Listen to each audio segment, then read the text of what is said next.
কিয়ামতের ওই কঠিন ময়দানে 7 শ্রেণীর ব্যক্তিকে রব্বুল আলামিন তার আরশের নিচে ছায়া দিবেন। তার মধ্যে প্রথম শ্রেণীর ব্যক্তি হলো ইমামুন আদিল, যে ইনসাফের সাথে বিচার করে, যে জাস্টিস সমাজে সার্ভ করে, যে সুশাসন নিশ্চিত করে, ওই ইমামুন আদিল। আদিল শব্দটা বুঝছেন না? ইন্নাল্লাহা ইয়া'মুরু বিল আদল, পাইছেন? আদিল।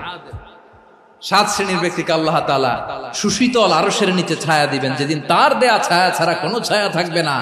এর প্রথম হচ্ছে ইমামুন আদিল, ন্যায়পরায়ণ শাসক। চিল্লায় বলেন সুবহানাল্লাহ।